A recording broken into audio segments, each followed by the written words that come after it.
Welcome to Die Hard on a Blank, the podcast where we explore the influence of Die Hard on action cinema, one action movie at a time. I'm Philip Gawthorne, and with me as always is Liam Billingham, and today's film is Face Off. It's Die Hard in a body swap movie, a Freaky Friday movie, a face swap movie, a masterpiece movie. Where are my vice versa heads at? God. Where are they at? Judge Reinhold, Fred Savage? I can't believe we made it here. Oh, yeah. No, this is long day coming, Phil, to do this movie. This is a movie that we are so excited about, and particularly because of our incredible guest. Yes. Would you like to introduce this returning Die Hard on a Blank All-Star? Yes. Our guest is, returning from his episode on Crimson Tide, Isaac Butler. Isaac, thank you so much for being here. Oh, man, it is such a delight. I love this movie, as I think you know. I love Nicolas Cage. I wrote about him last year for The New Yorker. I'm really stoked. I'm really stoked to get into it.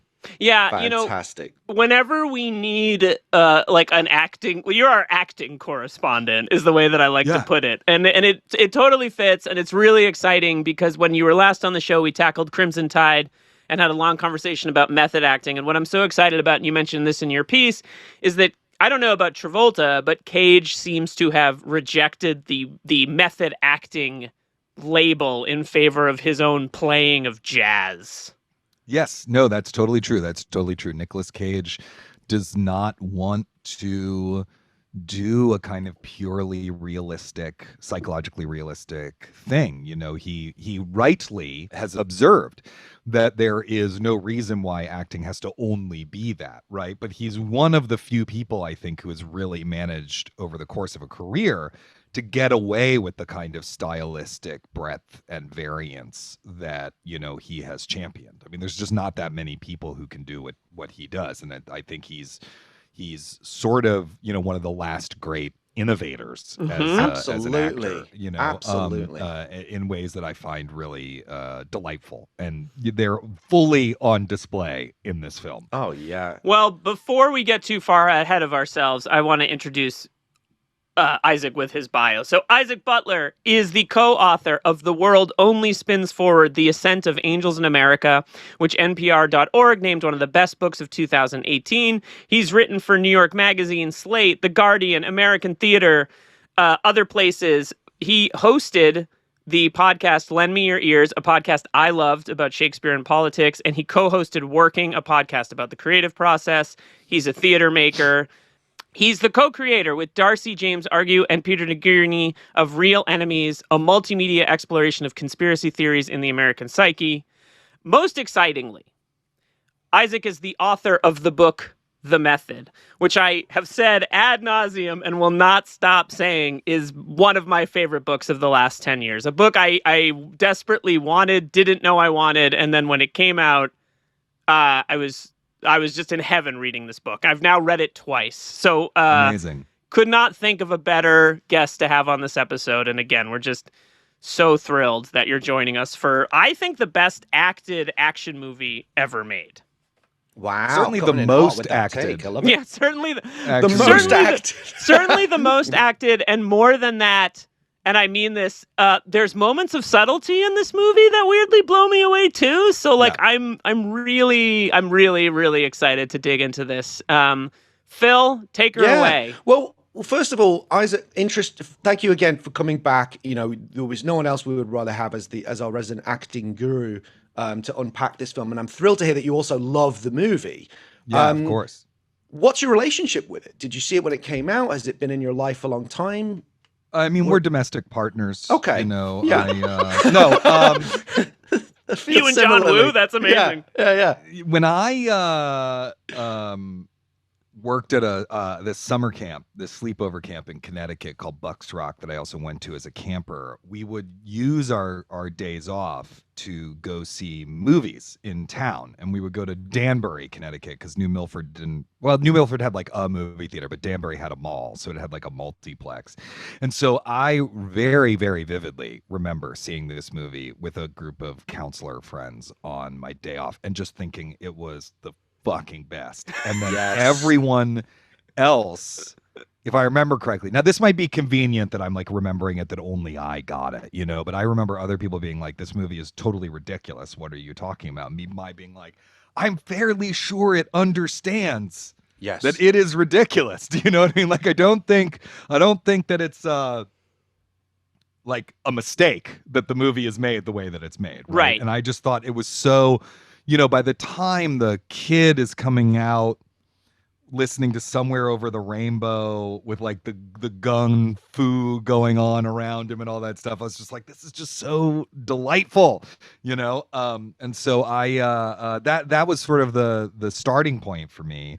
The last time I rewatched it besides for this podcast was when I was working on that piece about Nicolas Cage for the New Yorker, because wonderful piece, by the way. Thank you. Thank you. In the show notes, it's a great piece about Nick Cage's recent, in the context of entire career, right? As well as his sort of recent kind of incredible resurgence.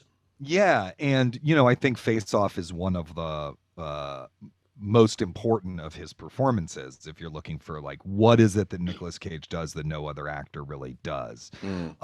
You know, you've got movies like Face Off and Adaptation, Vampire's Kiss, you probably have to watch. Moonstruck, A, B, you know. C, D, E, F, G, A. Literally innovating with the alphabet. That's how great this guy is. And so, you know, and it's also, I think, of the big action star movies that he did, I think it's the best. I would rank this one and then Con Air and then The Rock and then probably all the others. Do you know what I mean? Like, I don't actually like The Rock very much. I find it a very unpleasant viewing experience. But I just think this movie is like, it's just like an endless cornucopia of delightful gambits.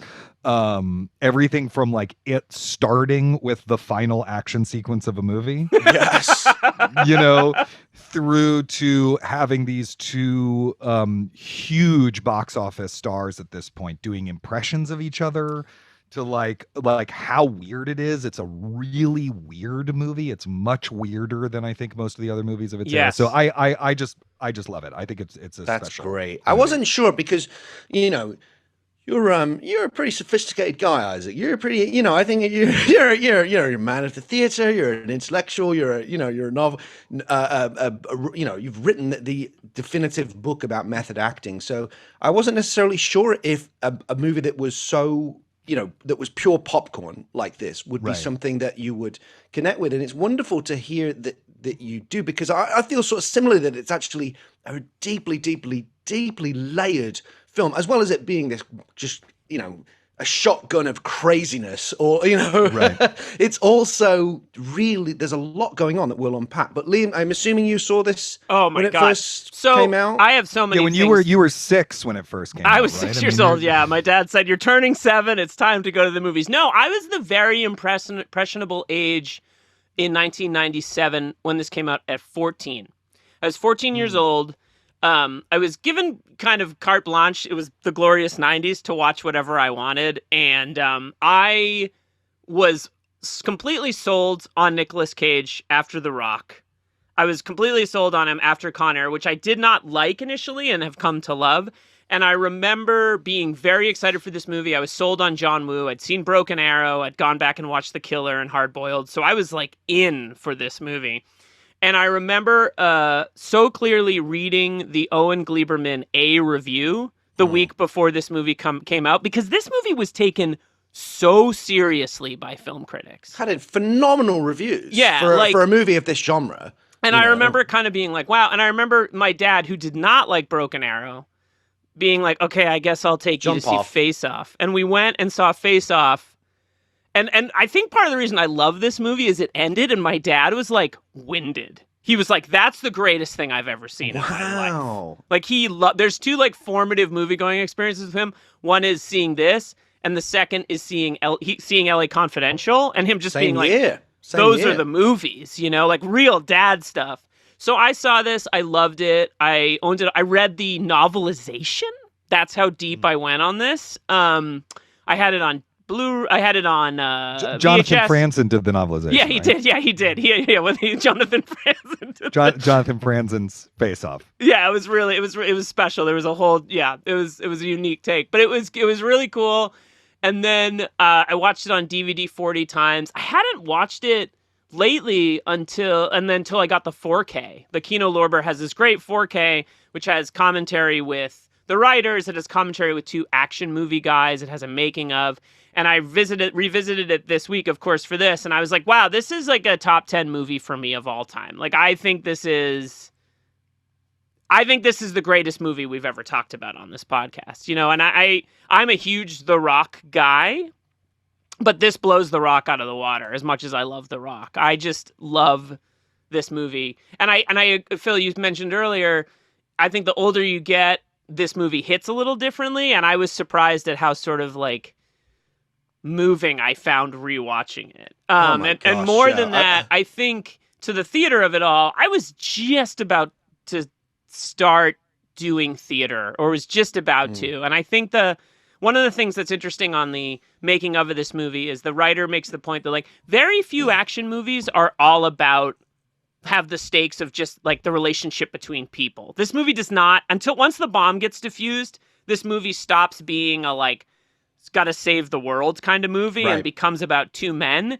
And I think the fact that there's such like interesting interpersonal dynamics in this movie just make me like love it as a piece of acting and a piece of like great storytelling. It's genius. I mean, the bomb getting diffused is a really wild, brilliant, but really wild storytelling decision. The thing that you think the entire movie is about is gone from the film by like the halfway point. But it's not actually. It's nuts. And instead, it's just about a dude trying to get home to his family. That's like, then the rest of the movie is just a guy trying to get home to his family. It's another guy tries to take over the crime world. Yes, very Die Hard. And I know we got to get to our Die Hard DNA in just a second. But, I mean, I'll record for 8 hours. So look, we can do whatever. I'm not in a rush to speed through No, I know. I'm just saying. I was trying to do a segue for you, man. No, I appreciate it. But I actually have something else I've got to say first, because I've got to talk about my history with it. But no, you're right. It's like this film's that good that it's like, hey, guess what, fuckos? We're going to take the ticking clock out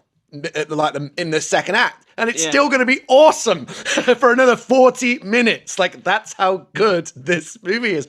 So my relationship with it, similarly, saw it when it came out in that incredible summer of 97, where we had all of these, movies, many of which we've covered. Con Air, was relatively close to this. No, it was 6 weeks before. Is that right? It's June 6th to July 17th. There you go. I mean, what a time. This was like a glorious summer for me. Yeah, I remember it was amazing. so clearly. I mean, absolutely amazing. I remember seeing it. Character actor with, yeah. I mean, just the quality of these movies was so high, and there were so many of them. So I saw it, I think, with my parents, as I recall. I think with both my mum and dad, because my mum likes Nicolas Cage. She loves Moonstruck. It's like one of her favorite movies of all time. It's a great movie. So, that's also telling. I think that it's appealing to people that wouldn't necessarily be like big action movie fans, because there's all this stuff going on in it. But so I loved it, blew my mind instantly, quoted it forever. Especially during that time, or even the obscure little lines like. I stopped the fights, things like just anything. I was obsessed with it, but to the extent, and I mentioned this with The Rock. This was also at a time in my life when I'm 16, and because I was starting to get interested in filmmaking myself, my parents had got me a small video camera, so I started making my little, little short films. And with my friend Bryn, we started doing these really silly skits that were basically, it was like the hook of it was like it previously on, when it's like a TV show and it's like previously on Miami Vice, and we would do previously on Face Off, and it would be like quick cuts of like random scenes that would kind of catch you up on the plot, and I remember shooting this and dressing up as Castor Troy and the leather jacket and the shades and all of this. Where's the video? I know. Release the face-off cut. Release the Gawthorne cut. Release the Gawthorne cut. Hopefully buried somewhere that never gets seen. I mean, they were similar to what you were just saying, Isaac. There was a sense of like self-awareness that we knew these weren't serious, right? We knew that we were being ridiculous, but it was just like wanting to live in this world more. Just kept coming back to it, was just so drawn to it. I think the characters, especially Castor Troy, being in the original Cage incarnation, being so vivid as a character, his appearance, his cadence, the things he would say and the way he would say them was just such an incredible again, to your point, Isaac, innovative performance and character, unlike anything we'd really ever seen, because it was just when so he big. Gets out of the car at the airport, which was shot just a few miles from here. Yeah, that bit. And with the slow-mo. the jacket flows in the air. Like, you realize, like, wow, being the bad guy is actually the coolest thing in the world. It's like the coolest being shit the bad, ever. like, yeah. Well, where else are you gonna dress as a priest? Set up a bomb, do a dance number to the Hallelujah chorus, feel up a girl in the choir, sexually harass a 13-year-old girl. Totally. Yeah, that is God. yeah. Great. Where else? How else are you gonna be able to? No, it's so wild. It's amazing stuff. It's going for it. That's what I love it when a movie is like, you know what, we're going for it out the gate. And this movie does that. It's sort of status. I want to watch it right now. Like, that's where I am with this. Oh, it's amazing. Well, speaking of the incredible summer of 1997, let's just put a few fast facts in place so we can put it in a little bit of context. Fast facts. Face Off was released in the US by Paramount on June 27th of 1997, a few days after our last film. Another classic of that summer, Speed 2 Cruise Control. We're now 9 years after It's weird Die to go Hard. from the worst movie we've covered to the best movie we've covered by yeah, it really is. a mile. Kind of whiplash from that. It was written by Mike Werb and Michael Collery and directed, of course, by John Woo. You might have heard of him. It stars John Travolta, Nicolas Cage, Joan Allen, Gina Gershon, Alessandro Nivola, and Nick Cassavetes, among several others, but they're the main folks. And on an estimated budget of $80 million, it grossed $245.7 million, and to your the point that you referenced earlier, also received ecstatically positive reviews from very credible film critics. Like, people, they love this movie. This movie was so well received. It was embraced. Yeah, it really was embraced, which is pretty unusual for a mainstream studio action picture to receive those kind of notices. Everyone loves dirty auteurism. That's, yes. what it comes out to. Well, I was just thinking as you were reading that, Phil, and to the Nick Cage of it all, I remember people being like, John Travolta's going to get an Oscar nomination for this movie. Again, like, there was that kind of convo. And I mean, he was nominated for Pulp Fiction. It's not it's but not that what's wild. crazy is that I think that maybe the initial response, the fervor, was around Travolta because he's only a couple of years after Pulp Fiction, right? Mm-hmm. Like, this is like in that sweet spot of the rebirth of his career. Mm-hmm. But now I feel like so much more of the conversation is around Nick Cage and like how, because they've obviously gone in very diverging paths as actors, right? But it was just, I remember like people were like, this is going to get a Best Picture nomination. It really got. I think if it came out now, it might. I mean, it'd be interesting because like Top Gun Maverick, I guess, which was also a Paramount movie, was maybe the last mainstream action film to kind of get critical acclaim and awards. It was that good. It's not a genre that is typically respected in by the intelligentsia. But occasionally, if it's done that well, and it also, I think the other thing about it that this shares with Top Gun Maverick, it's sincere. Yeah, do you know what I mean? Like, it doesn't feel cynical. It feels like we really believe in this, and the level of craft, and also the fact that they're both so emotionally overwhelming as movies. They're very, very personal, even though they're played on a giant canvas. It's about relationships and personal stories. And I think that really, has an incredible punch. Should we talk a little bit about the context of how this connects to Die Hard? Because I think... You mean, should we do our Die Hard DNA? Die Hard DNA? Yes, please. That was my clumsy attempt to That's fine. do you up. Let's I'm glad that you got Die it. Hard DNA.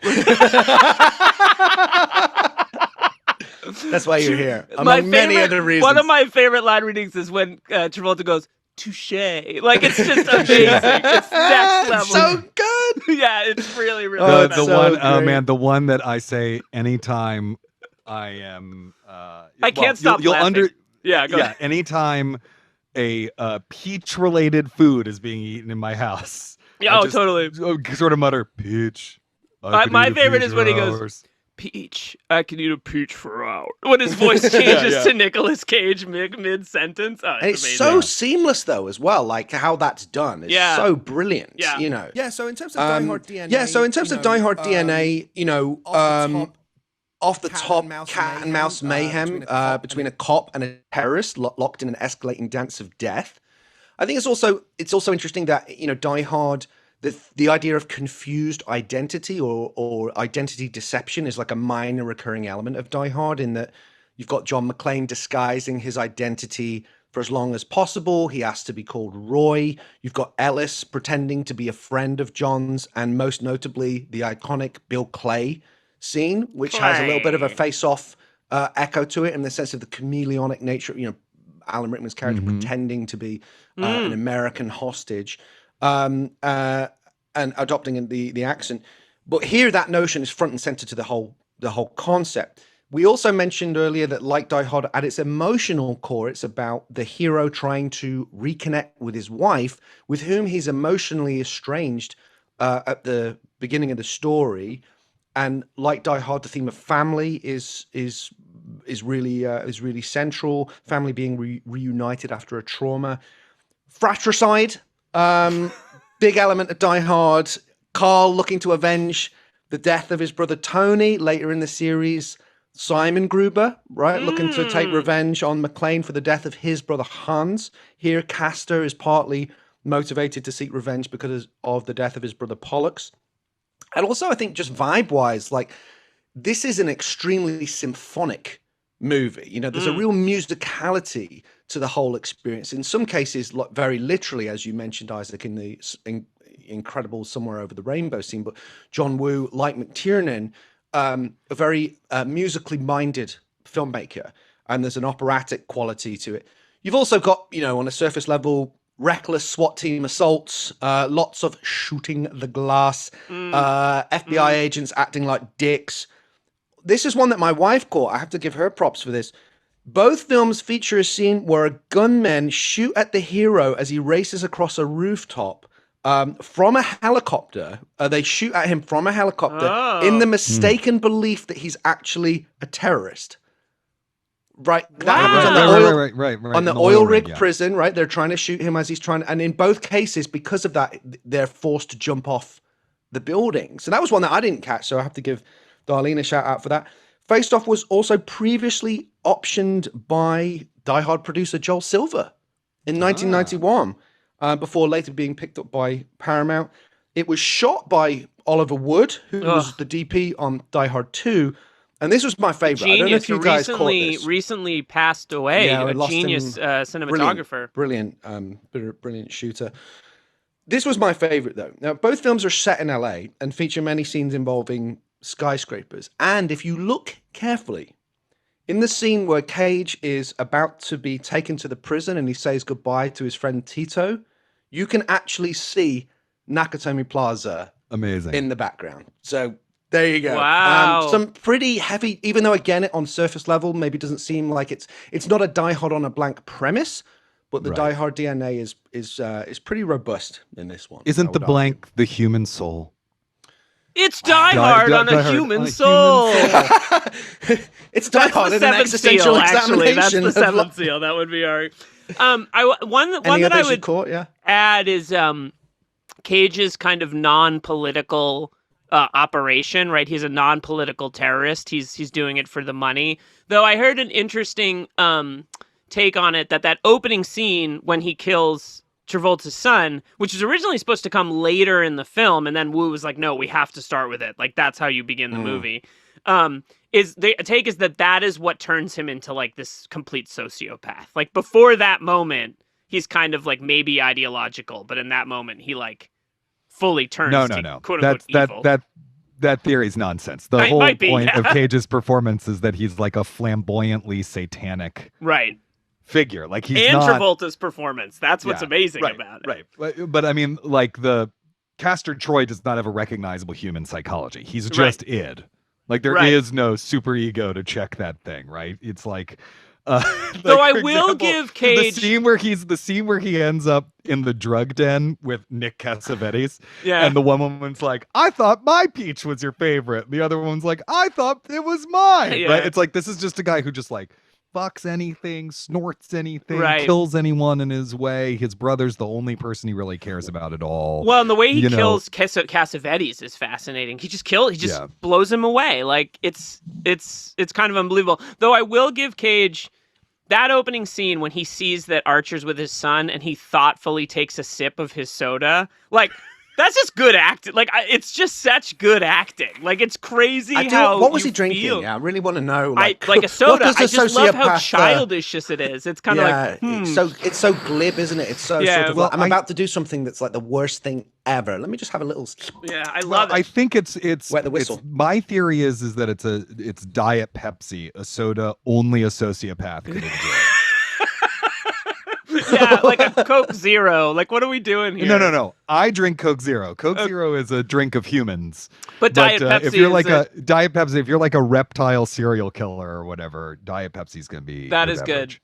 good. That is good. We'll dig into the predilections of the soda preferences of maniacs in a bit more detail after this quick break. And we're back with our next section of the show, Anatomy of an Action Movie, where we explore the tenets. We live in a Twilight world. And the No Friends at Dusk of action movie cinema. The premise, the first tenet of Face Off is the premise. The premise of the movie is as follows.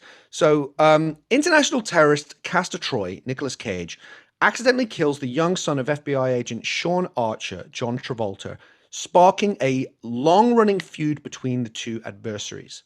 Years later, Troy plants a bomb in LA, but is intercepted by Archer and his team during his getaway. And after a chaotic gunfight, Troy ends up in a coma. With the exact location of the bomb a mystery, Archer agrees to have Troy's face transplanted onto his own so that he can impersonate him and get the vital information from his imprisoned brother Pollux, Alessandro Nivola, before the bomb detonates. That's the ticking clock.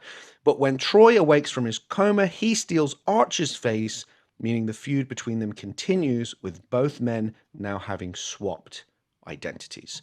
So it's interesting, sometimes it's interesting when you do these premises because you realize, actually, this is kind of complex. It's like, a good guy and a bad guy swap identities. But like we found with Con Air, there's actually quite a lot of plot and moving parts. But this is just an incredible concept executed with astonishing panache. The life swapping aspect of this is one of the things that I really enjoyed most on the rewatch. The sort of idea of the Atticus Finch idea, walking in someone else's shoes, and how it gives you another perspective on life. But I've got a lot to say about this, but I've talked quite a lot. I want to just hear you guys' thoughts on this as a premise.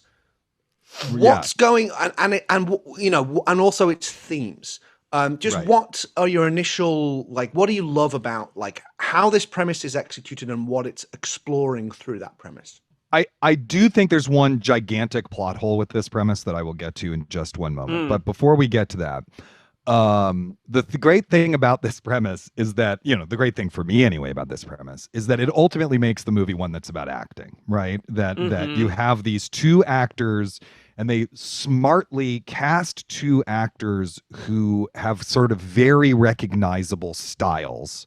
I mean, they can both do a lot of different things, particularly Nicolas Cage, who I think is a genius. I don't know that John Travolta is really on his level, but they can do particular things that are fairly unique, right? And then they put them in a movie where the premise is they have to do an impression of the other person doing an impression of them in their body. Like the acting challenge of it. The Amazing. acting challenge of it is a difficult one and a wild one, and it's actually like the big gambit of the movie is: are you going to buy into that? The premise is ludicrous. I mean, it reminds me of, the in Snakes on a Plane when the guy is like, "You think I didn't think of any other he's like, you think that I reviewed all the options? The only way to solve this problem is to put snakes on this plane. Do you know what I mean? It kind of like they go to this great lengths to make it seem like the only way to solve this problem is for them to switch faces. But it's really like an almost Victorian, Dorian Gray, Jekyll and Hyde, Invisible Man type conceit. So much so that like in the rewatch, what was interesting to me is like how long they spend on it. They don't just like hand wave through it in a montage and then he shows up as Nicolas Cage, right? Which I think if the movie was made in the 30s and it was, I don't know, Lon Chaney or something is what it would have been like, right? Yes. Lon Chaney would have played both parts though. The one major plot hole though is that they didn't swap their dicks.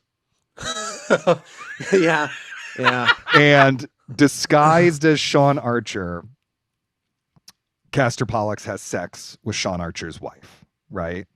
And you would think she would recognize that it was not her husband's dick.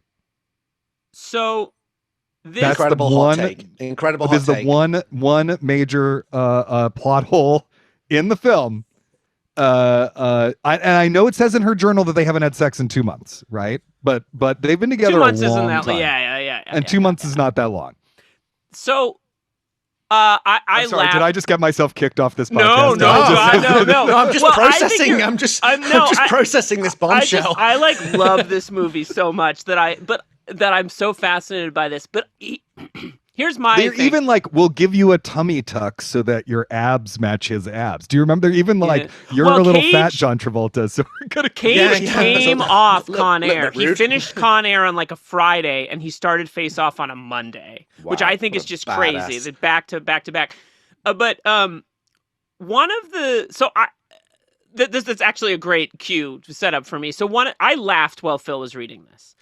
Because it's so absurd, right? It's bonkers, yeah. It's bonkers. But we spend a lot of time on this podcast trying to glean meaning from what the movie's about. Like, is Con Air about mass incarceration? Is Striking Distance a Eugene O'Neill play? Like, to the point where people have been like, guys, cool it. Like, chill out. Like, these are just We're like, action no, movies. we're And not like, no, gonna. that's not what we do. But what I love about this movie is that it is absurd, and yet I don't think the movie necessarily has anything to say about society or culture beyond the acting side of it, right? It's the metatextual read of it.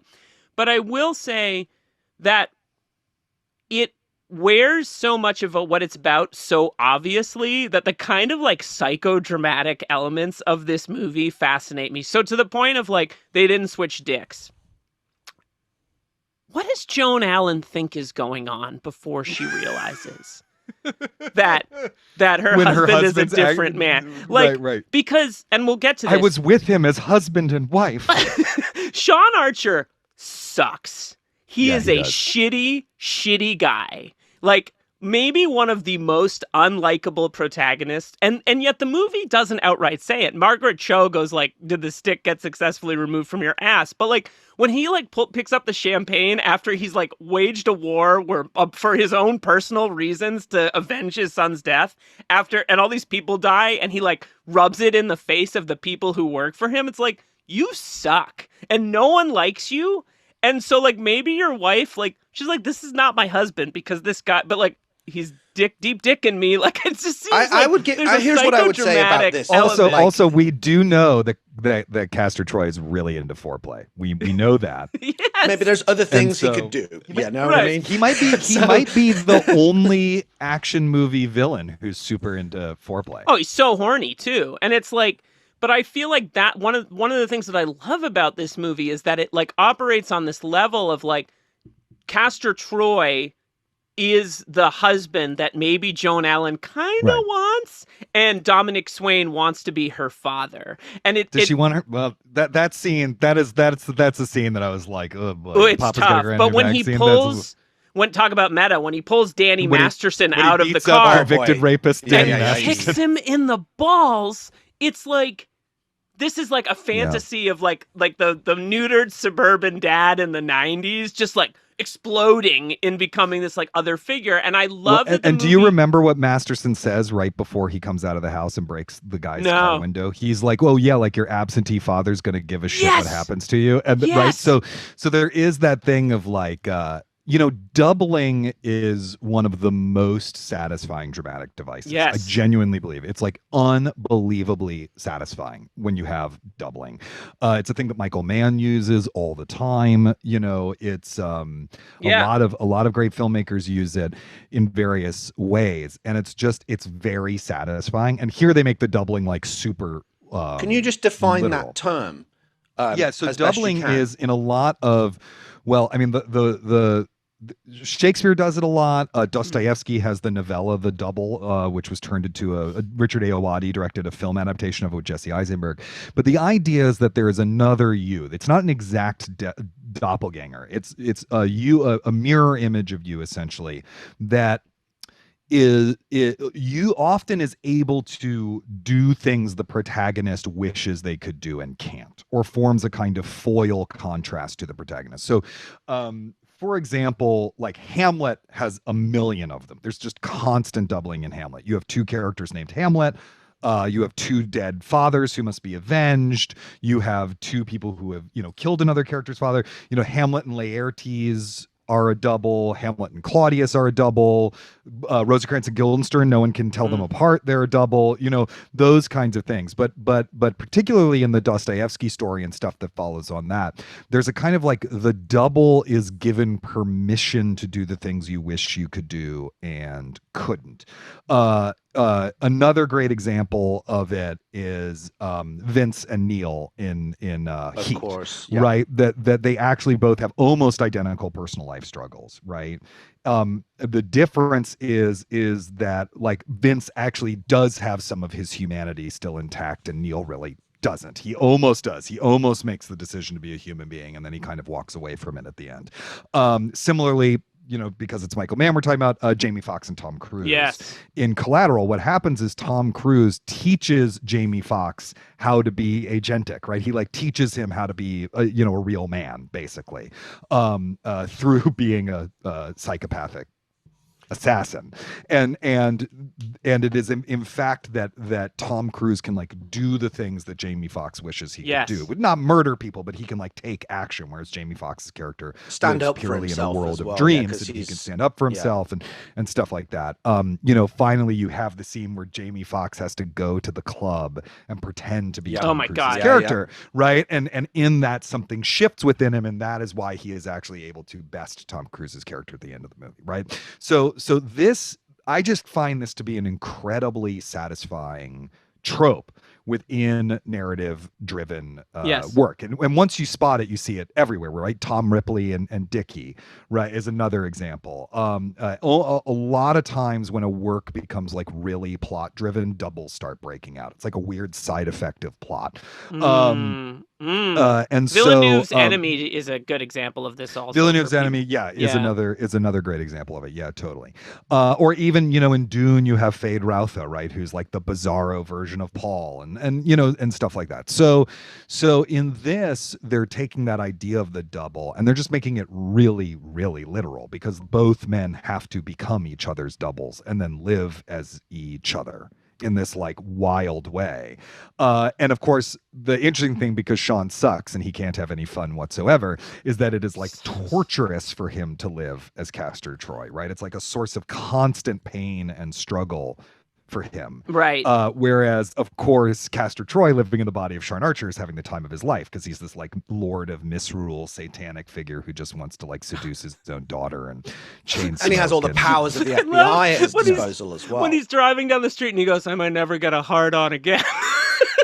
There is a point I just want to make about a couple of things. I just want to piggyback off that, because this is really fascinating. I'm glad that you expanded on that, because it is so fascinating. Because another element that I had thought about with that, again, bringing it back to Die Hard for a second, we never actually talked about this on when we did our first episode on Die Hard, but I had a quote from Alan Rickman about how he saw that Gruber and McClane were actually very, very similar.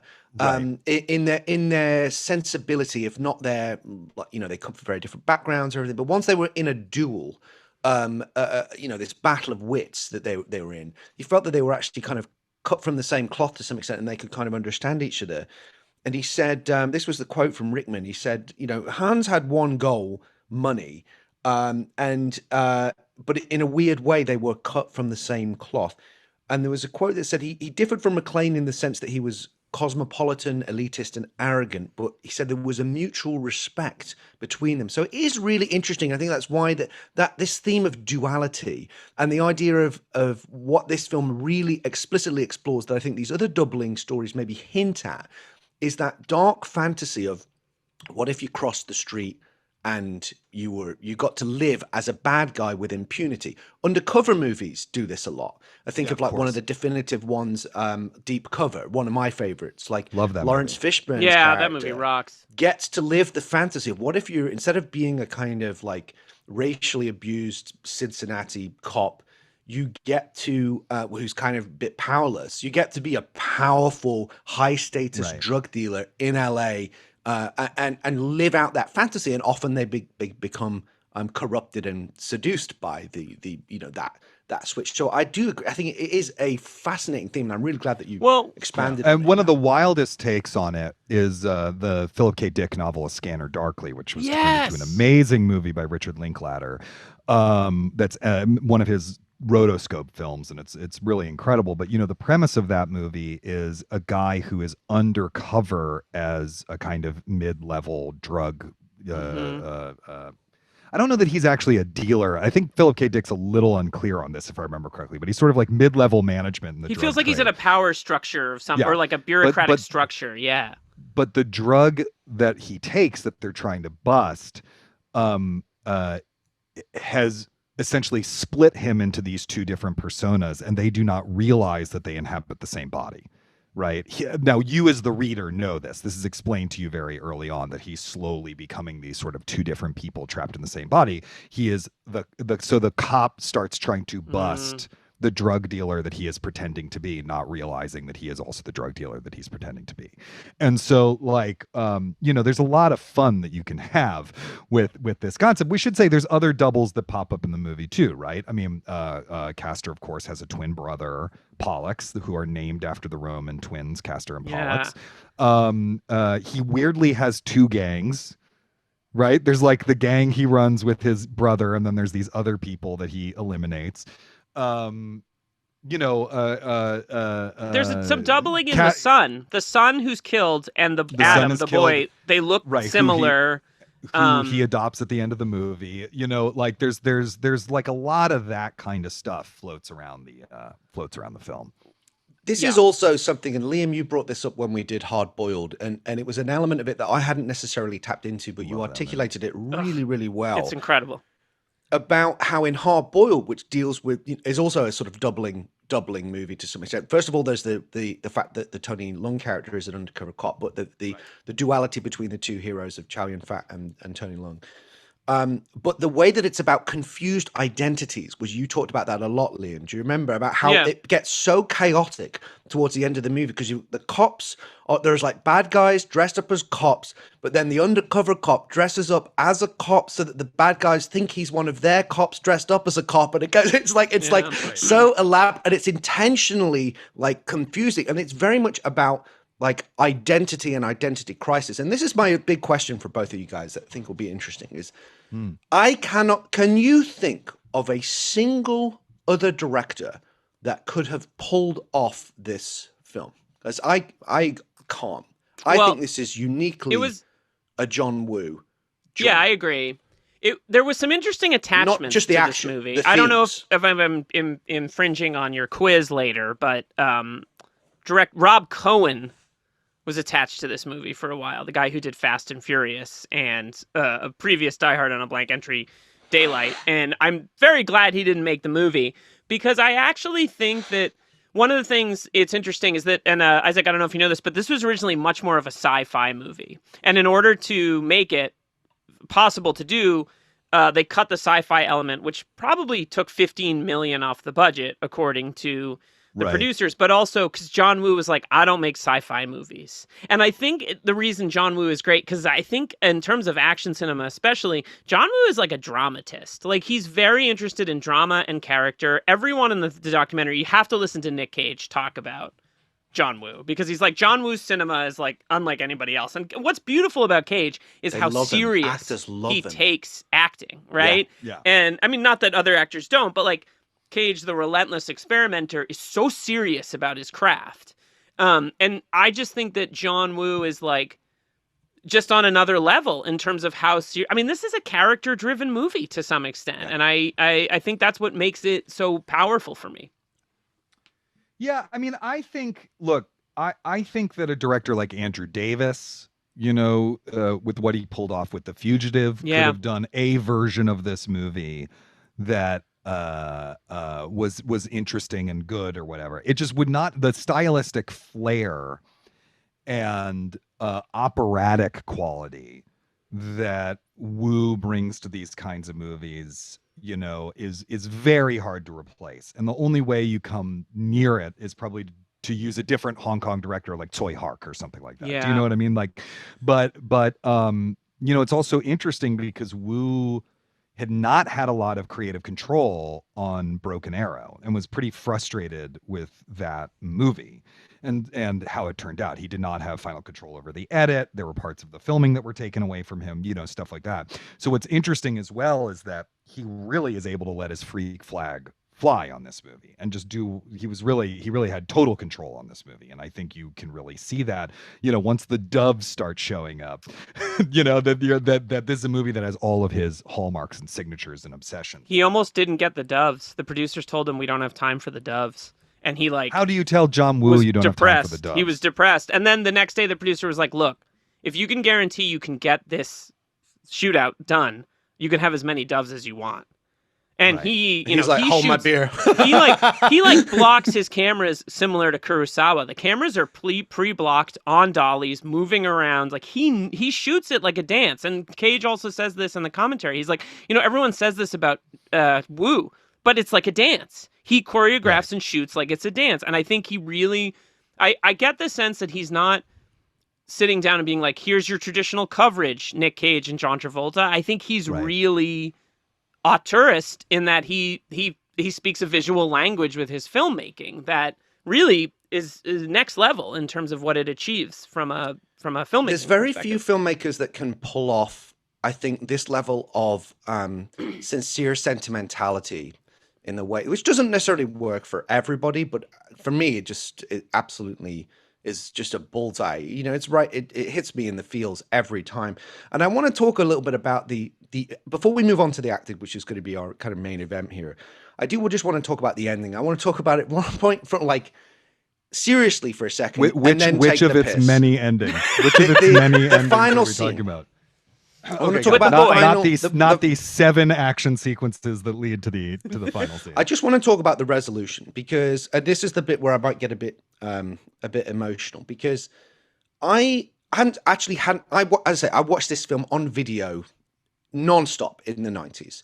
Then I never actually bought, for whatever reason, I think it's also hard to find, like a lot of Woo's films. I never watched it on DVD. So basically I had a 20-year pretty much gap between seeing this film as a teenager and seeing this film as a father and seeing it in a very different point in my life, right? Where I was closer to, some of the things that maybe Sean Archer is going through.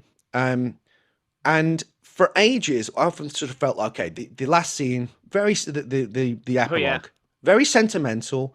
We're talking, just to be clear, we're talking about the final scene where John Travolta comes home, having had the operation. He's now back in his own body with his own face. He's reunited with his wife, and he brings Adam, which is Castor and Sasha's son, to the home and asks if it's okay if they take him in because he needs a place to live. So I think, which, as we all know, is how adoption works. Yeah, exactly. There's a million things, like, first of all, why aren't they at the hospital waiting for, there's a million, like things that are illogical about that, but fuck all that, right? Because it doesn't matter, right? It's like, I'm so in on John Woo's sentimentality, like, I am surfing that wave forever.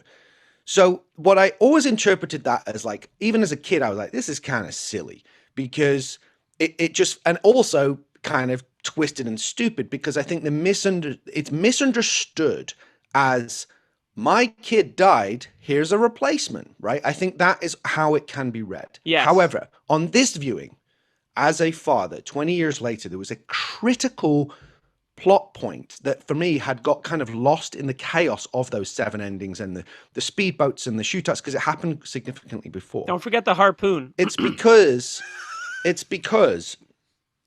Sasha, played by Gina Gershon, says to him, great scene. It's a great with scene. her dying breath, I love him so much. Please, like, take care of him and make sure he doesn't become like us.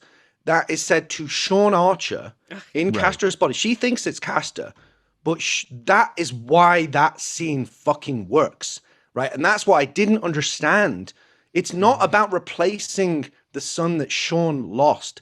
It's about, because he lived in another man's shoes and understood and had a connection with this child, whose life he helped save in the Somewhere Over the Rainbow scene. Incredible. He feels, I can't in good conscience let this like not be there for this child, because it's like honoring, instead of denying the experience that I've just had and just trying to pretend everything and we've gone back to normal, I have to honor that experience of living in someone else's shoes and the connections that he made, even with people that are really like nefarious, like Sasha and her brother Dietrich, played by Nick Cassavetes. They have their own moral code within that group.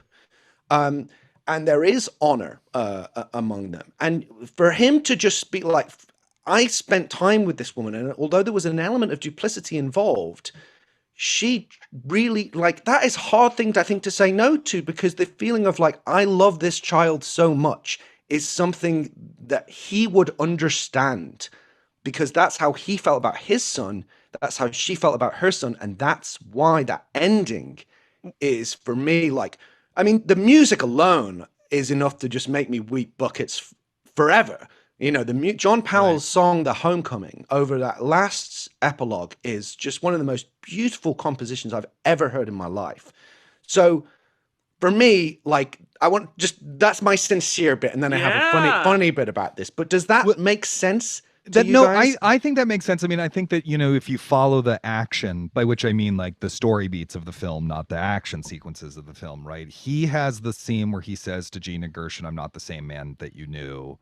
I've gone through some shit. I'm a more human person now. I know that I've done terrible things and I'm sorry, right? Yes. Which is what earns him her saying, take care of our son, which is what in turn causes him to adopt the son. You know, like if you follow the chain of causality, you can see it. It's right there. I don't know that I have the same level of emotional persuasion that you do, in that, to me, it's like, what the weird intoxicating thing about the movie is that it is like so sincerely itself and so over the top at the same time, but it's not ironized. You know what I mean? Mm-hmm. That like it has this very odd sensibility that is hard to pin down. I jokingly said to Liam that I think that this film is heterosexual camp. I love that. I think like and that sounds like it's a dig against the movie, but I actually think it has these the elements that Sontag actually talks about in Notes on Camp. Many of them are in this movie, but it's like a very heterosexual movie. You know what I mean? Yeah, no, totally. And there's other movies in that kind of lineage. I think Point Break is probably like the closest one, you know, when they're having all these like really sincere talks about like surfing as a way of life and Buddhism, and I'm going to go out in that wave and I'm never going to come back and stuff. Like it's totally ridiculous, but then it's attacked with such commitment from everyone involved, but then also pushed into this heightened space, and those three things happening simultaneously are what I think make the movie work. Like if the movie was more realistically put together, you know what I mean? Like it would be terrible. It's almost to like me it though, just would not work if they were like, if it was, you know, well, frankly, it wouldn't work if it was Gene Hackman and Denzel Washington, to use the actors we talked about in Crimson Tide, right? If it was this like very serious, realistic Harrison Ford or Michael Douglas who were attached to it before. Harrison Ford and Michael Douglas. Yeah, it would never. Well, maybe Michael Douglas, but it would never work with Harrison Ford. Totally, right? 100%. Like because among other things, Harrison Ford is cool.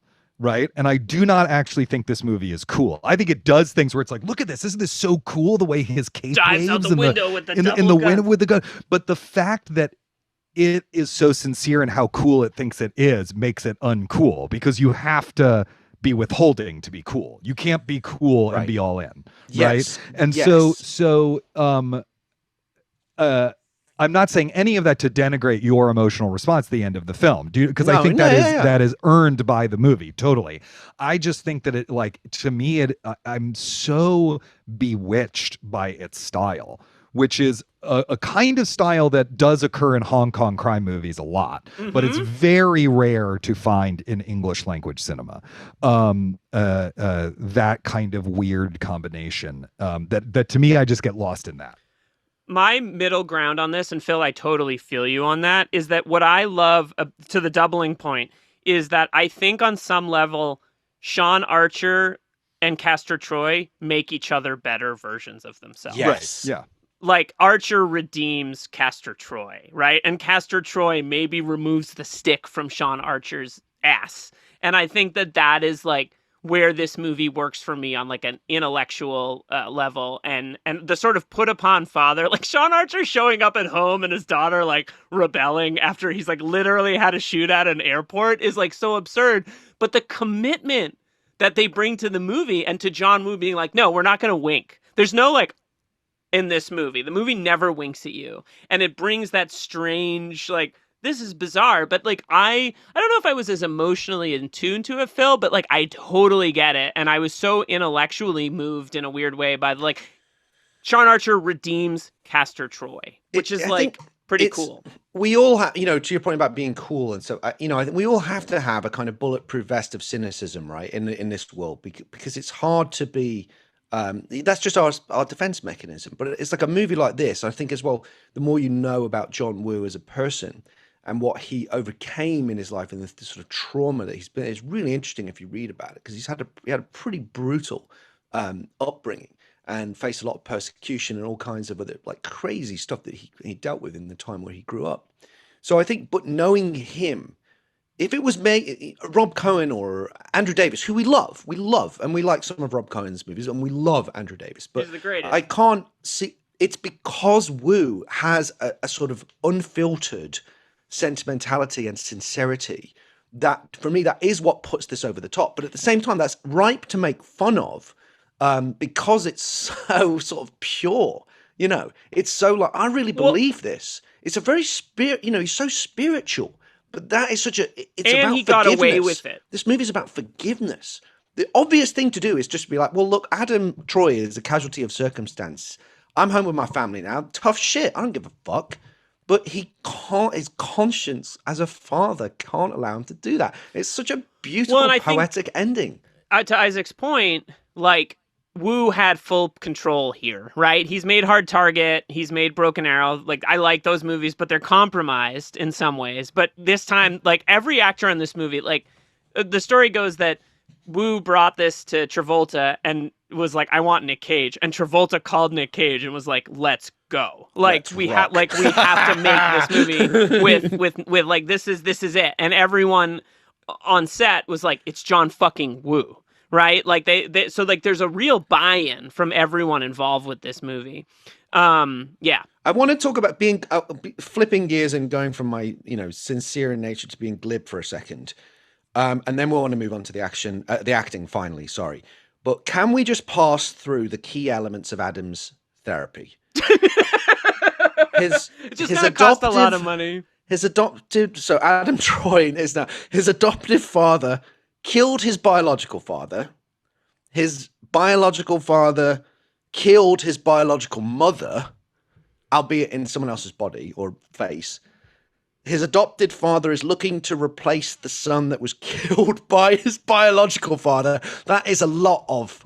That's a lot of work. This is what I think. No, what you do, straight up late 19th century naturalism. You don't tell him any of that, right? And then when he's an adult, he uncovers all these dark family secrets, and it destroys them all over again. That's what you Face Off 2, which has been long rumored to be happening. Face Off 2 needs to be written by Heinrich Ibsen. That's how you. I Amazing. Then Adam gets syphilis from a pipe that belonged to Sean Archer. And, it all takes place in one living room, and it's very, very sad. Yeah. No, but I do think it's like, I mean, obviously you don't tell the kid any of that stuff.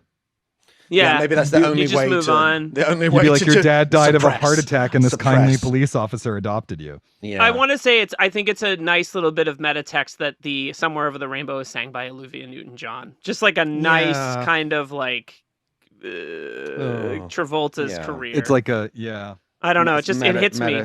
Metatextual. Let's get to the main event here. I've talked enough.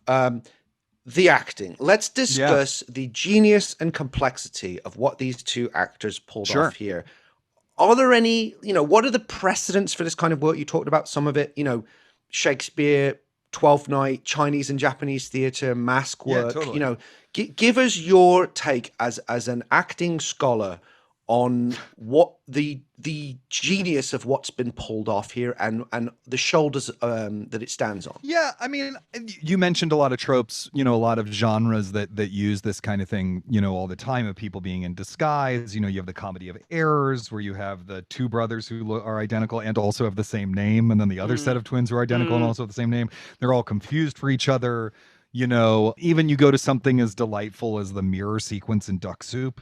You know what I mean? We love this idea of actors being each other, and I think that the thing that makes this so.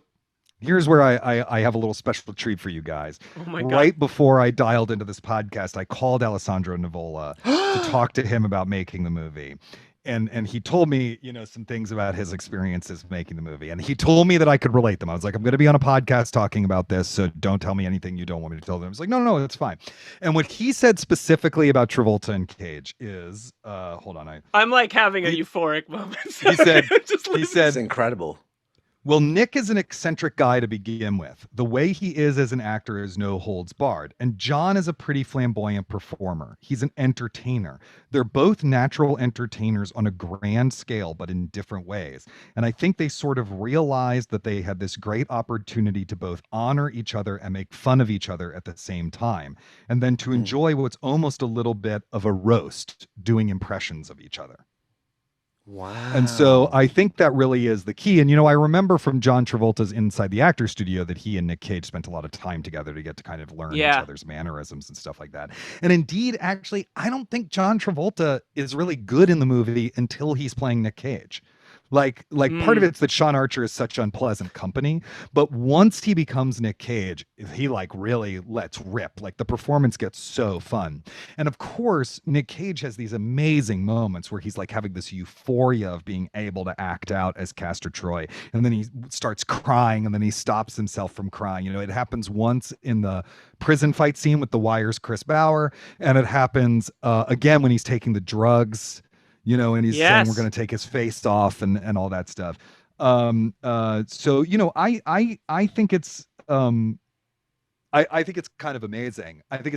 Sandro also told me, since I got the real deal from him, I don't know if this is in the making of, but in that making of documentary, does he talk about kind of the sources for his character and how he built the character? No, okay. Great. Yeah. So he said that the part as written in the script is like a mini me. Right? He's described as wearing leather pants. He's dressed like a less cool version of Castor Troy. He said, I might have even worn leather pants when I went out to LA to read for the role. Right. And at this point, Sandro had been on Broadway. He had done only one other movie, really, which was this John Hughes, or a movie that John Hughes wrote but didn't direct. And so when he got cast in the role, he said, I realized to try to out Nick was a bad idea. And so I started thinking realistically, siblings identify in opposition to each other. Here's the part that's going to blow your mind. And I had been watching Terry Zwigoff's Crumb, and I was trying to think of models for siblings who were both megalomaniacs. And then he talked about, Crumb has these two brothers, right? Charles and Maxim. And they're all both completely nuts. and they have this kind of crazy way of being in the world. Charles commits suicide at some point, over the course of the making of the film. And he also is keeping this journal where the writing gets smaller and smaller and smaller until it's microscopic. And he said, so I just started fixating on these guys as a perfect model for the brothers and their relationship, because they all had this way of talking and a shorthand that in their own crazy way, they had a language of their own. So I decided that I was going to imitate Charles Crumb's voice. So if you watch Face Off and then watch Crumb, you'll see I'm doing that voice. I lifted it and some of his physicality. But then he showed the movie to Nick Cage. He went to Nick Cage's house and they watched Crumb together, and we watched it. And I remember him seeing it and afterwards just saying, Alessandro, very, very dark. I like it. And he was just totally sold on it. He said, so we started obsessing over this documentary, and then we got into his trailer at work, and they would just start goofing around and improving, doing these like Crumb voices and making up dialogue and all sorts of stuff. And then Nick Cage's assistant would tape it and write it down and send the best bits to set. And many of them ended up in the movie. And one of them that ended up in the movie is the sex sandwich line. Wow. Oh man, that's so funny you say that, because when Alessandro Nivola is talking in the documentary, it cuts to that. Like they use that as a clip to illustrate the sort of like Cage Alessandro Nivola chemistry. Yeah, so they came up with that line, and they were just goofing off. And he was like, "Oh, why'd that guy attack me or whatever?" He goes, "Because you had a sex sandwich with his wife and his sister the day he was sent into this place." And so they sent it to set, and then he shows up at set, and he's like, "God, what is John Woo gonna say to me?" Right? And John Woo looks at him and he goes, "Huh, sex sandwich, very funny." He tells that so part. So then the other thing is, because this is pre-digital, right?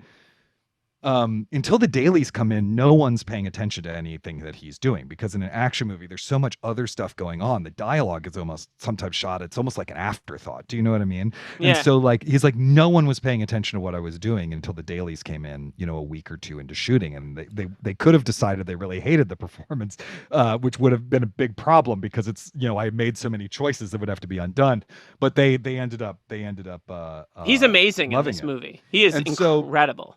He also came up with the costume, right? Or he told the costumers, I want to dress like the brothers in Crumb, right? Wow, which is why he's wearing like a sweater vest. Really and went there with that choice then. And so he got a sleeveless sweater vest and, all this stuff. It's apparently when he showed up, to be paraded in the costume in front of John Woo, he was worried that John Woo was going to nix it because it's so dorky looking or whatever. And Woo said, okay, but you have machine gun.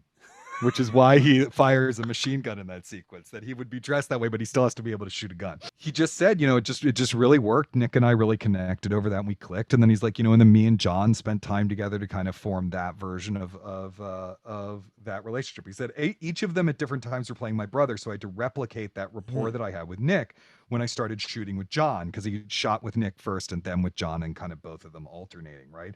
And so he said the shoelace tying thing was something Nick and I came up with, because I thought Pollux was this total techie genius who didn't really care about his appearance. And it was this like ritual of big brother looking after little brother. And then John and I decided to replicate that in the scene where I die, to tie the whole character together. But all of that came out of improv. Well, this is first of all, thank you to you and Alessandro Nivola, because that's amazing. And I was actually wondering, I bet Isaac knows him. Well, yeah, I interviewed him for working, and he lives nearby me, and I just ran into him. I literally just ran into him the other night, and he was like, "Oh, what are you up to?" I was like, "Oh, I'm going to be on this podcast talking about Face Off." He's like, "Oh, give me a call. I'll tell you some stories." And I was like, "Oh, right, Sandro was the," and he's amazing. He's amazing, but it was so long ago. It's funny because with that haircut and glasses, I originally thought at the time that they had based the Troy brothers on Liam and Noel Gallagher. Huh. Like I thought that the kind of news. Weird rivalry, one's like a sexy front man, the other's the genius behind the scenes with the John Lennon shades. And if you look at their haircuts, they're not that dissimilar from their haircuts. And Sandro kind of looks a little bit like a lost Gallagher brother. And I was like, oh, maybe this is what it was based on. But it turns out to be this thing that I never would have guessed. No, even though I've seen Crumb, it's a brilliant documentary. I've seen Crumb more than once, but this idea that they're doing a riff Robert Yeah. on Wow. Crumb and his brothers is totally bonkers. I mean, the other thing that's really interesting about Travolta and Nick Cage is that they're both kind of self-taught actors. They don't have a lot of training. Nicolas Cage went to, whatever that high school is that all the movie stars go to, and he had some acting training there. John Cage, 4 minutes and 33 seconds of face off. No, but John Travolta's mother was an acting teacher, and he attended a little bit of acting class, but he was also a high school dropout. He got cast in a tour of Greece and dropped out of high school and then had a TV and movie career, And so the other interesting thing, I think that brings something to that point that Sandra was making about them both being born entertainers, in their own way, that they don't necessarily come to it with the kind of acting class attitude. The acting class is great. I actually think people develop, either learn a technique or develop a technique or don't turn out to be very good actors, right? And these two guys clearly developed a technique, as uneven as Travolta can be. I think they developed a technique that works for themselves. And it's sort of like how, sometimes like a self-taught guitarist can just do really interesting things that someone who's had a lot of training as a guitarist might not have thought to do because they've been taught a kind of right and wrong way to do it. Like Hendrix playing backwards, so to speak. Yeah, that kind of stuff. And so I think it's particularly with Cage, you get this thing of like an iconoclast who has gone his own way and figured his own thing out in this really wild way that gives him permission to do this other stuff. And with Travolta, who's like a big deal movie star, let's not forget, and then was really in the wilderness until Pulp Fiction, and then Pulp Fiction made him like a huge, like a sort of unfathomably huge movie star. But he's a weird screen presence. He's got a weird looking face. He's ridiculous chin. This ridiculous. He always seems like slightly moist. He, and he has this kind of weird feral energy at all times, and it's just like he's just an odd presence, you would not mistake anyone else for him. Even though he's not playing, like Nicolas Cage, he's not always giving the same performance in every role. He fits himself to the role, but you're also like, that is a John Travolta performance, I totally agree. And in some ways, I think Broken Arrow was the rehearsal for this, I think he's great in Broken Arrow, but he's definitely working with something. And I think what sets this apart so much maybe from our Crimson Tide talk is that these guys are both kind of starting from exterior in the sense that I have to mimic another actor as opposed to maybe spend hours on the biography of who this person is. It's Travolta's Nick Cage takes off his jacket and Travolta has to mime him doing that. Or the way he says, a great example is bro, the way Nick Cage calls Alessandro Nivola bro. They kind of have to work from the outside in, and it's transcendent because you don't see this kind of work that much in American acting on screen. Well, my theory about this as well, and when we'll move on, and the last thing I want to say about this is that this all hinges on Cage's performance as Castor Troy, because Travolta as Sean Archer there's nothing particularly signature about that. There are flourishes like the face waterfall and those kind of touches, right? But basically that's just pretty much Travolta playing an angry cop who's dealing with trauma. Right? It's all about Cage establishing this vivid character, that it has all of these crazy cadences and choices and style and way of acting and speaking that then Travolta can replicate, because Cage's performance as Sean, can't confuse myself now. When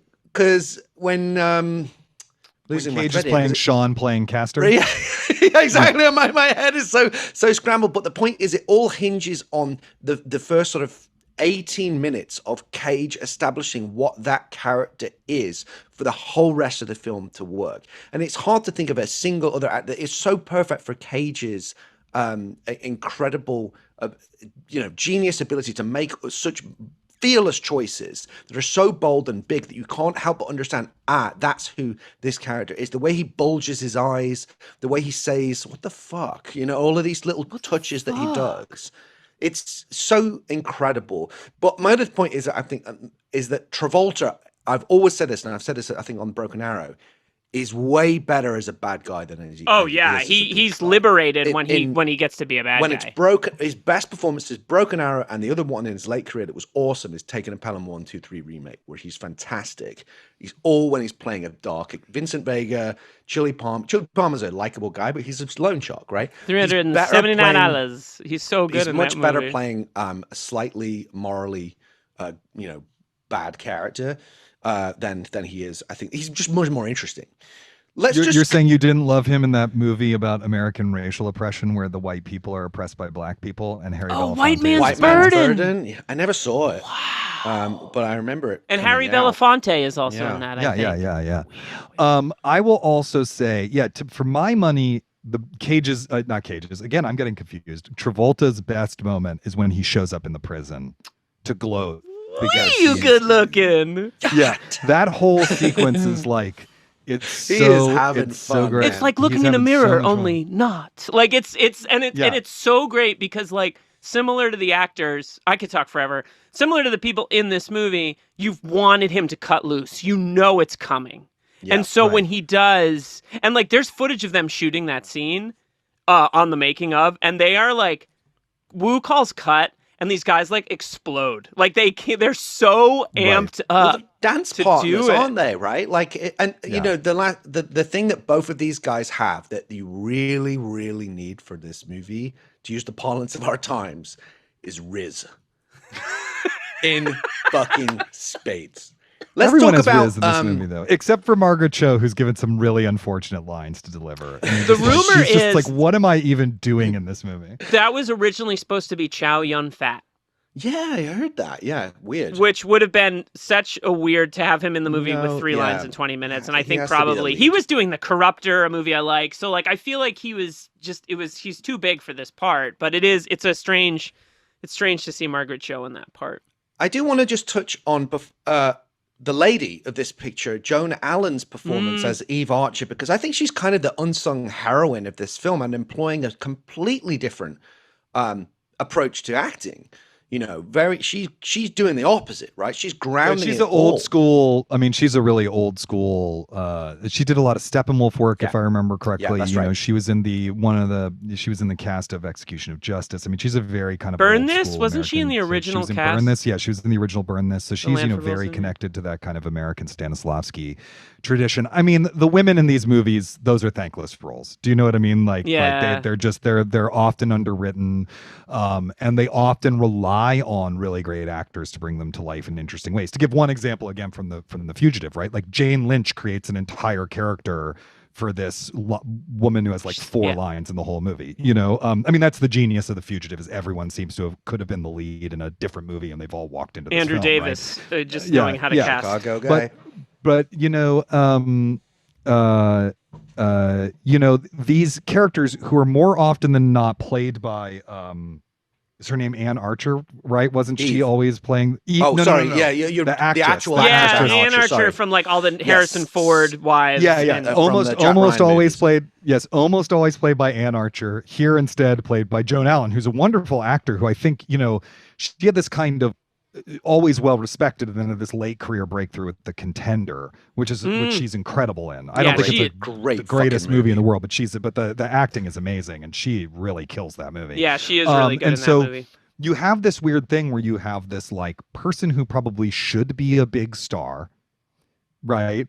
And is like a fairly successful actor, but in the thankless kind of women in mainstream American cinema in the 90s kind of way, playing this role. And she brings like a real depth of character and human feeling to it that I don't think is necessarily like actually there. I mean, she's like the wet blanket wife who has to get him to go to the cemetery. I love that the scene where he is, because he did not study up on the character he's playing. He doesn't realize that it's the dead son's birthday and they have to go to the cemetery.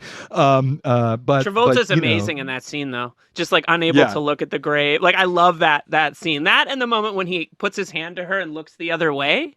Yeah. And she comes and takes his hand. You're just like, Jesus. Good stuff. But yeah, so I think it is a kind of the thing that makes her a kind of unsung hero or MVP of the quiet MVP of the movie is that it's just not a great role. Do you know what I mean? Like those roles, she elevates it. Yeah. I mean, they you both still wanted see that. her. Oh, really? Yeah. I mean, you just see that because she's like a legit, serious, very good, award-winning stage and screen actress, and she's just like going for it. She's not phoning it in or condescending to the material or cashing a paycheck or anything. She's like giving a real. She has some good emotional scenes, but she has to sort of do them in a quite subtle way. We've got a couple more. She exists to support the arc of the male character. But she's so pivotal. I think she's just so brilliant. I mean, there's many other supporting characters. By the way, I'm a huge Alessandro Nivola fan. Best Laid Plans is an incredible movie that's kind of, I think, widely slept on. That was a lead role for him as in a incredible crime thriller. He's awesome in that. I used to live down the street from him in Brooklyn, and I would see him and be like, "That's I love it when he Pollux, shows up Troy." in anything. Well, I think he's going to have a big year because he has The Brutalist and the new Pedro Almodovar movie are both coming out at about. I didn't know he was in that. And then he's going to be in a Marvel movie after that. So I think he's got a big year ahead of him. Good, he deserves it. He's so good. Yeah. Before we move on to the Oscars, we've done this in a slightly different way than usual, but the action of this movie, we'd be remiss if we didn't talk about incredible. I'm just going to ask you guys, what's your favorite action sequence in this movie?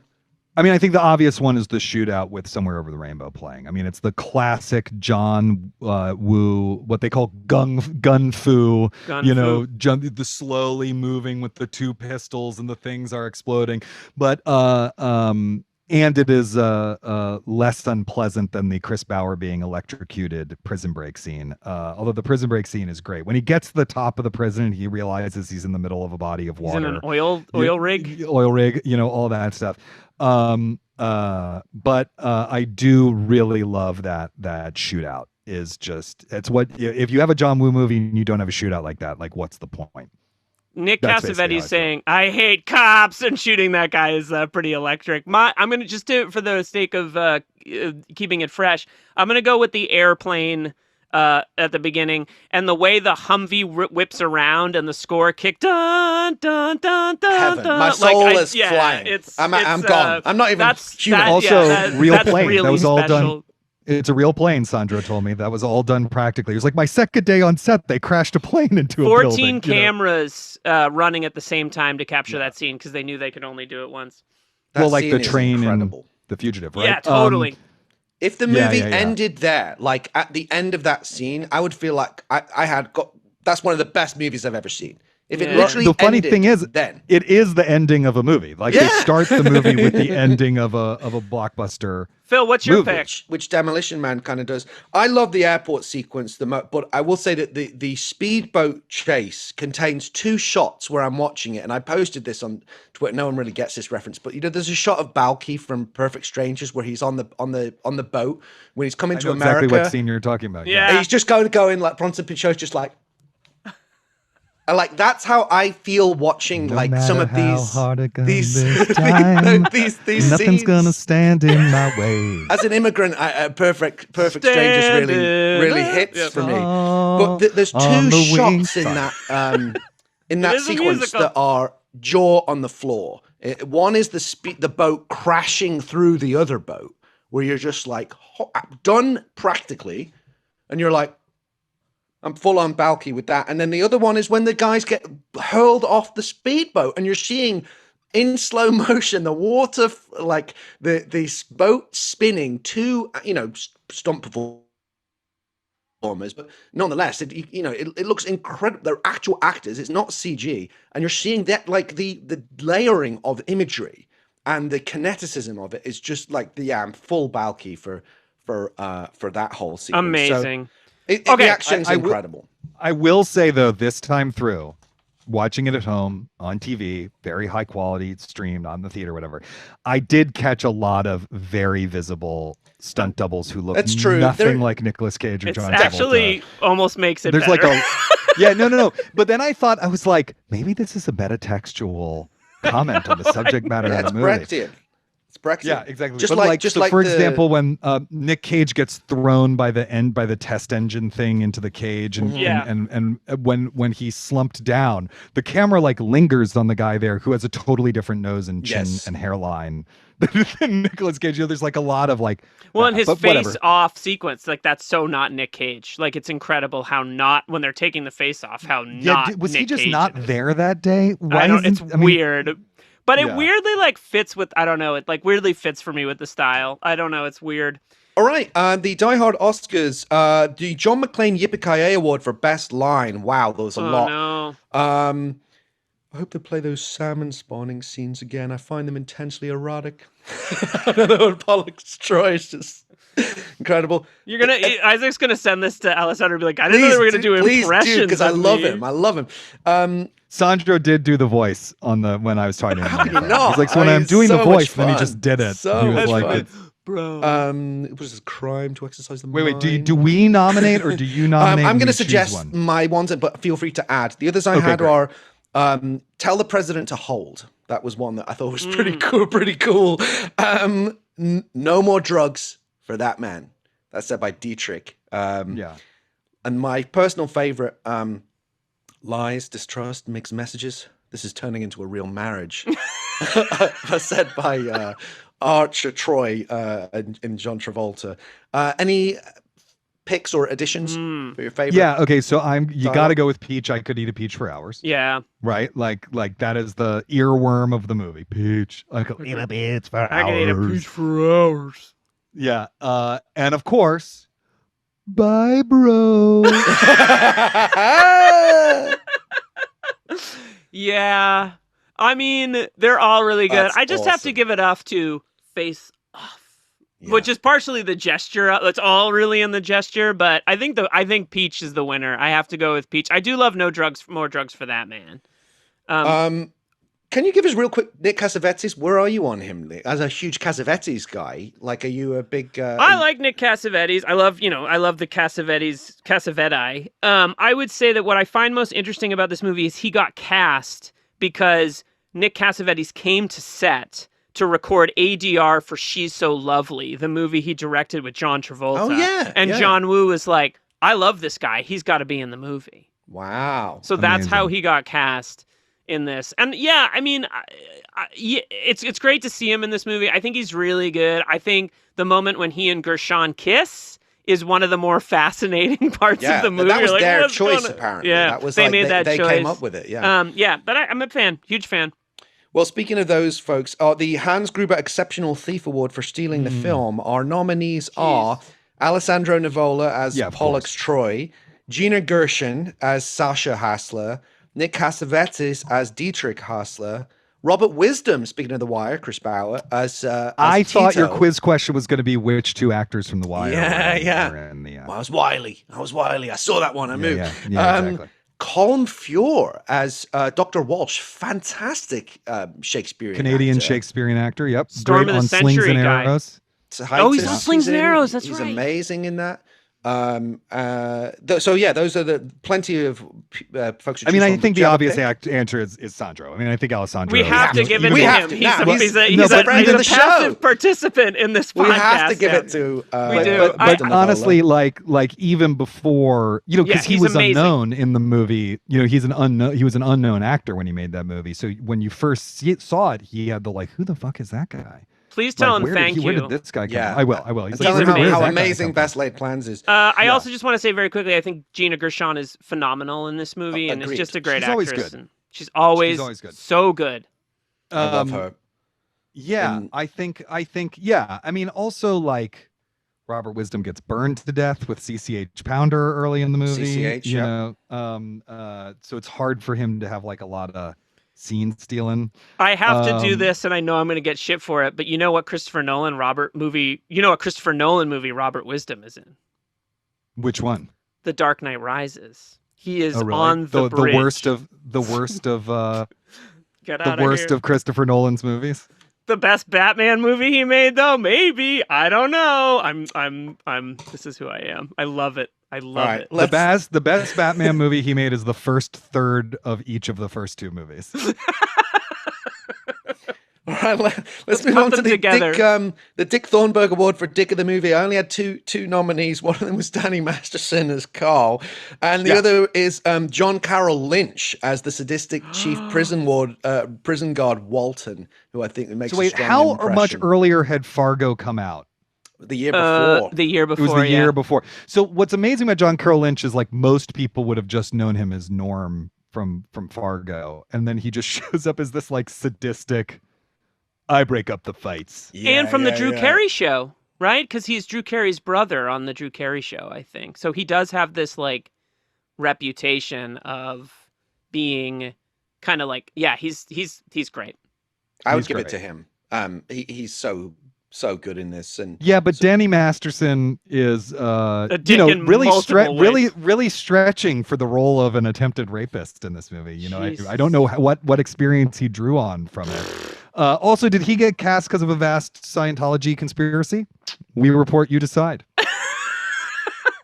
It's possible.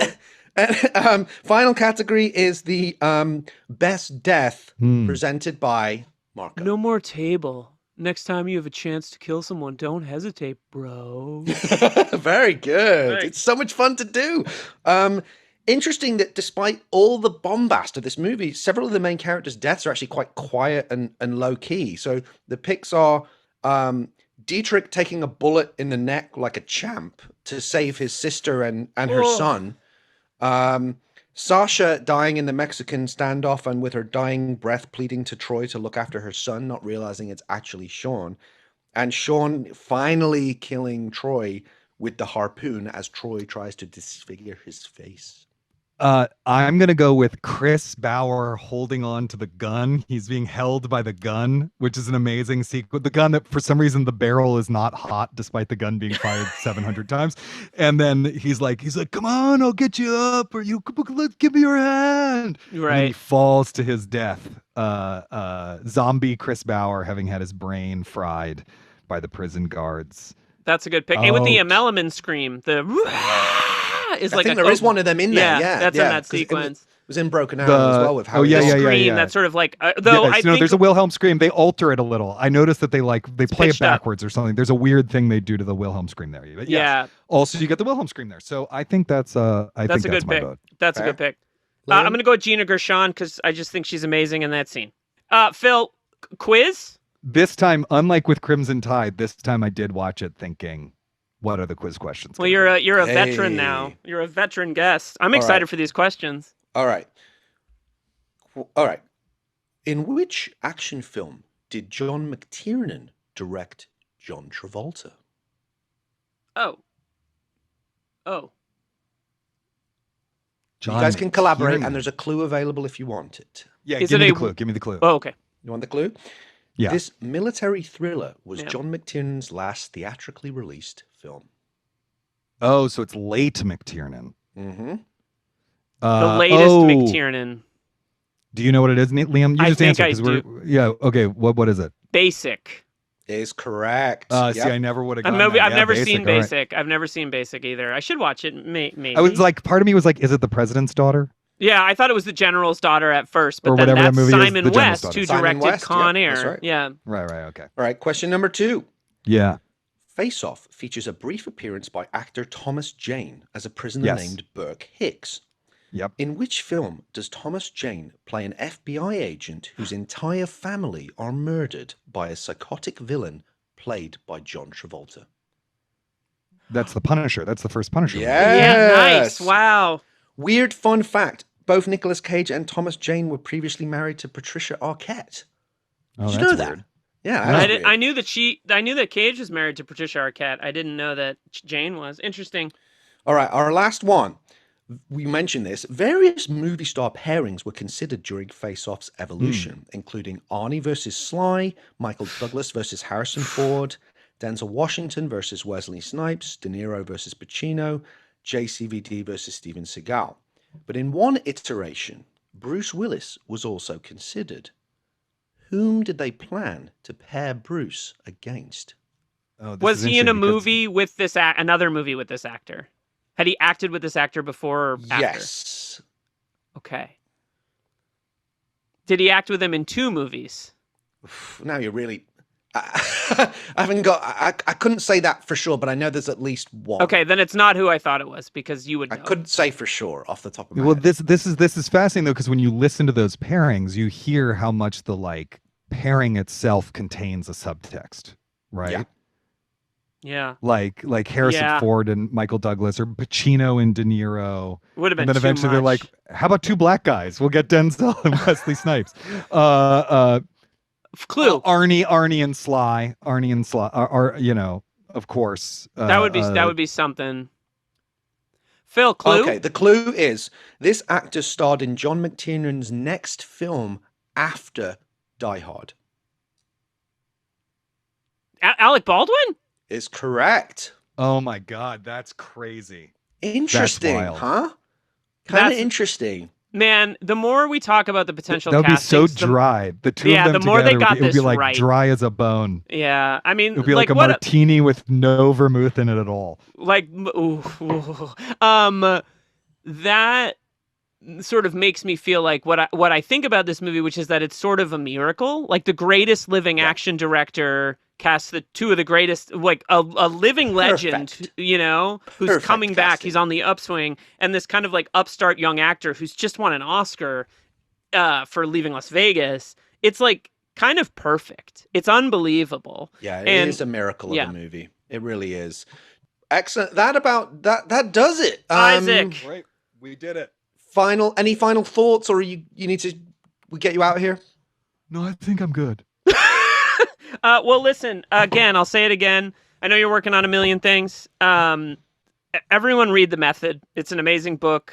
Is there anything else you want to talk about that you've got going on? Or Not right now. Not right now. Okay. I mean, I got some irons in the fire. I'm working on a new book, but it won't be out for another year or two. Well- you know, I'm in the middle of writing it right now, so I'll come back when I have something to promote, and then I'll be like, We- hey guys. Yeah, well, we eagerly anticipate the book, and yes, you have to come back. You have to be at least a third timer because there's other big acting Awesome. movies coming up.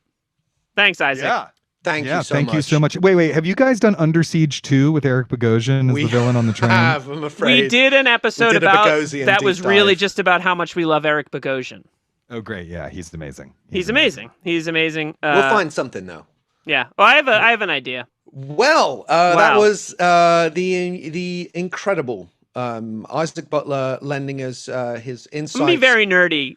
I love Isaac Butler. I love him as a guest. Oh, he's I the think best. he's great. We're so lucky that he came on. And really, like I've said it again, I'll say it a million times. Like there are a few books that are sort of like this podcast's juice. One of them is Nick DeSemlian's Last Action Heroes, which I still think about all the time.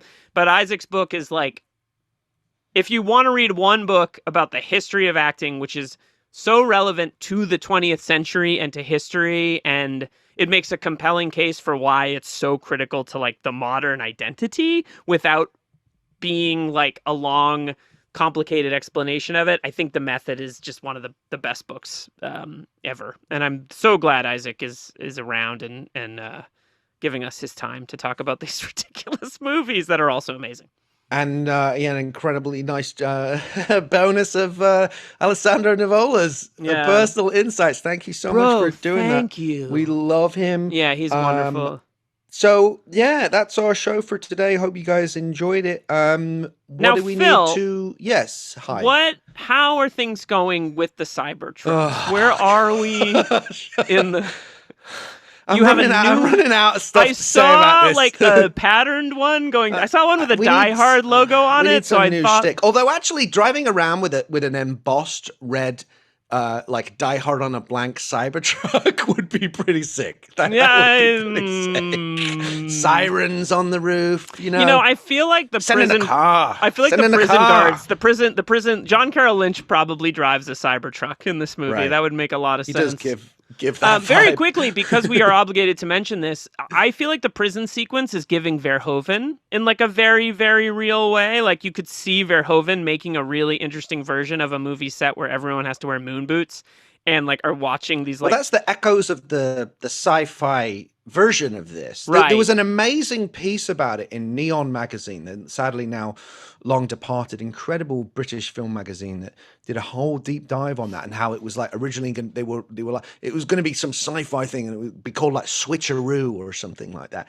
you know, and it was rescued from that fate, but you can see those residual echoes, particularly in that. I'm trying to remember. There was a there was a director tied to it when it was a sci-fi movie, and I can't remember who it was, but maybe it was Rob Cohen, as we talked about earlier. Yeah. But I'm so glad it's rooted in reality. It all worked out perfectly, and what a gift to the world this movie is. This movie is a masterpiece. I mean, I really, really believe that. And like, we did our 50 miles per hour episode and I put it at number 2. And like, not only, and Chapley, our buddy, our ornery buddy, hates this movie, which, get better. But I really, being in the milieu of doing these movies, I've decided that this is just an all-out masterpiece and completely transcends the genre. And as much as I love The Rock, it's not a competition, but the humanity of this movie, the interpersonal dynamics, the way people talk to each other, the fact that ultimately it's a drama that just happens to have 4 of the greatest action sequences captured in the 90s. Like, the casting of, I'm sorry, I got to keep going. The casting of Travolta and Nick Cage is like when you cast Robert Downey Jr. as Iron Man. It brings a whole new level to the genre that hits its absolute highs, right? Like, there's something so special about, like, let's get two of the best actors working to make this movie. And woo, God fucking bless that man for making like a masterpiece. Like one of the maximalist 10 greatest movies I've ever seen. Maximalist acting, maximalist directing, and maximalist like emotionality. Yeah. I think. And yeah, I think it's worth saying, I think if we discovered anything through this examination, it's that while everybody considers this one of the greatest action movies ever made, it's also one of the greatest acted movies ever made. But it's also, as you said, I think it's not just the action, and it's actually not just the acting. As beyond phenomenal as both of those elements are, it is the storytelling. And the script's amazing. The script is amazing. It really is a brilliant. It's one of the most incredible concepts and the most incredible execution of that concept. And there's a lot of depth beyond the flash of just the sheer extravaganza that this movie is visually. There's also like real, I think, substance and heart if you look a little deeper. I just thought about like this. I don't know if this has come up on this show before, but it's definitely come up. Is the Trey Stone and Matt Parker thing about writing a screenplay where you connect scenes with the word "but."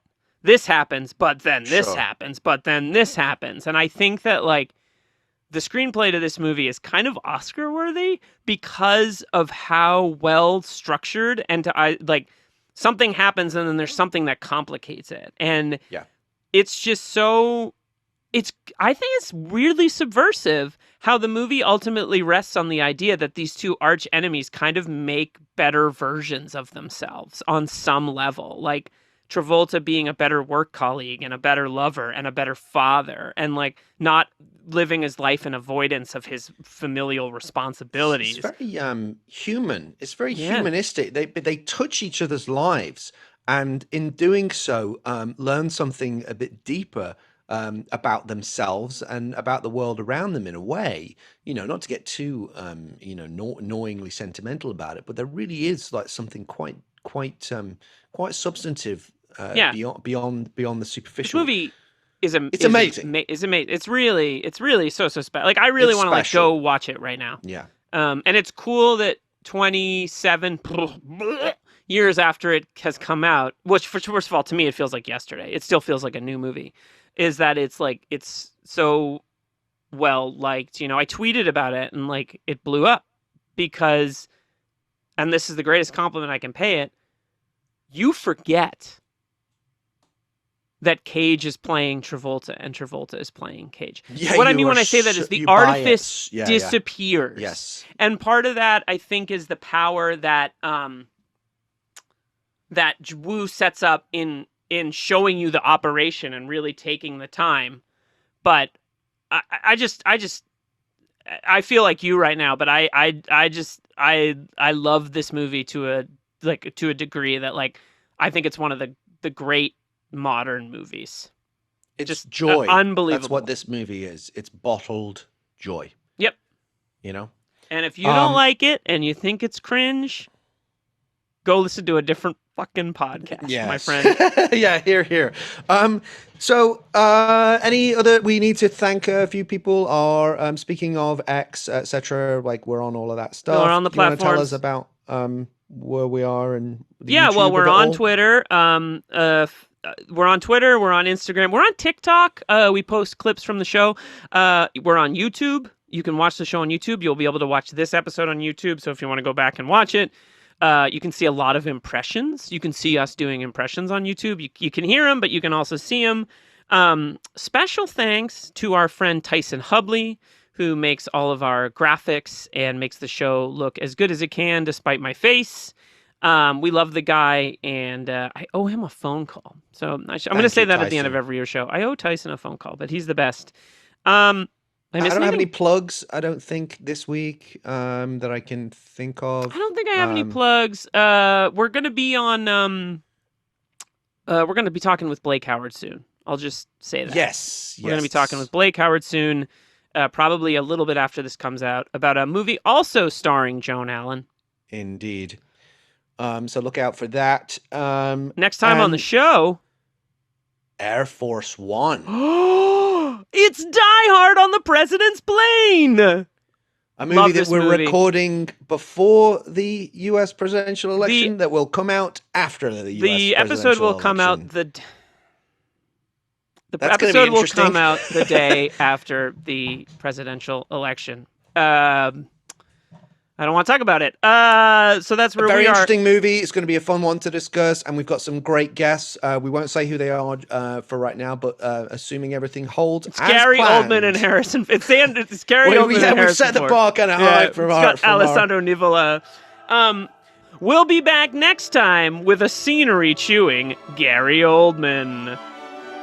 Die Hard on a Blank is a podcast created and hosted by Philip Gawthorne. Liam Billingham co-hosts and produces the show. Mike Mayer and Michael Sugar are the executive producers. Find us on Twitter and Instagram at DieHardOAB. Rate, review, follow the show wherever you get your podcasts. Most importantly, tell your movie podcast-loving friends about Die Hard on a Blank. See you next time on Die Hard on a Blank.